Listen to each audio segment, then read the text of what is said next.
la présence des familles des joueurs est souvent un élément essentiel dans la réussite d'une équipe. Pour que les footballeurs de l'équipe de France soient au mieux dans leur tête, la Fédération française de football fait souvent en sorte de permettre aux proches des joueurs de se rendre sur place pour les soutenir. Cette année, quelques points de tension sont apparus entre l'instance dirigeante, qui souhaite faire des économies, et les joueurs, qui veulent être avec leur famille.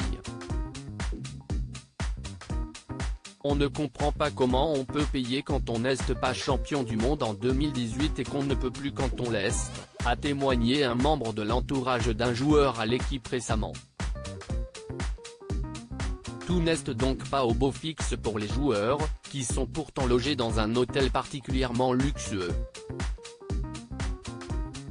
À l'arrivée des joueurs, Olivier Giroud a permis à ses abonnés sur Instagram de voir la chambre dans laquelle il loge durant la compétition et on a pu se rendre compte qu'il était très bien loti.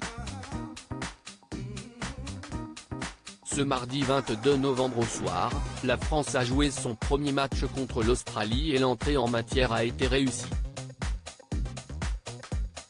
Victoire 4-1 des Bleus avec notamment des réalisations de Kylian Mbappé et Adrien Rabiot. Pour ce match, la plupart des joueurs avaient la chance d'avoir leurs proches dans les tribunes, à l'image de Théo Hernandez, dont la compagne Zoé Christofoli était présente avec leur bébé. Mathilde obligée de rester en Europe pour le boulot côté Didier Deschamps, si sa femme Claude et son fils Dylan sont bien présents, il manque sa belle-fille, Mathilde Capellard. La jolie blonde a dû rester en Europe pendant que son copain est au Moyen-Orient et visiblement la pilule a du mal à passer, comme elle l'a indiqué sur son compte Instagram. Quand toute ta famille est à Dubaï pour la Coupe du Monde et que toi t'as plus de vacances, écrit-elle sur une vidéo TikTok où on la voit prendre une douche tout habillée.